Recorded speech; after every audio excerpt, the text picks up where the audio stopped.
এরকম ঘা মানুষ কি সইতে পারে? কিন্তু বলো দেখিনি, গাঁয়ের কেউ তাকে চিঠি লিখে খবরটা দিলে না কেন? সারেং বললে, তারাই বা জানবে কি করে সমীর উদ্দি কেন টাকা পাঠাচ্ছে? সমীর উদ্দির ভাই ওদের বলেছে বড় ভাই বিদেশে লাখ লাখ টাকা কামায়, আমাকে ফুর্তি ফাত্তার জন্য তারই কিছুটা পাঠায়। সমীর উদ্দির চিঠিও সে কাউকে দিয়ে পড়ায়নি। সমীর উদ্দিন নিজে আমারই মতো লিখতে পড়তে জানে না, কিন্তু হারামজাদা ভাইটাকে পাঠশালায় পাঠিয়ে লেখাপড়া শিখিয়েছিল। তবু মোল্লাজি আর গাঁয়ের 5 জন তার টাকা ওড়াবার বহর দেখে তাকে বাড়ি ঘর বাঁধতে, জমি খামার কিনতে উপদেশ দিয়েছিলেন।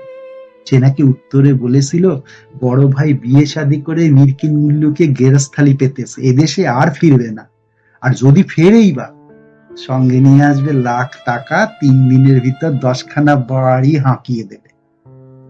আমি বললাম, উফ, কি পাষণ্ড! তারপর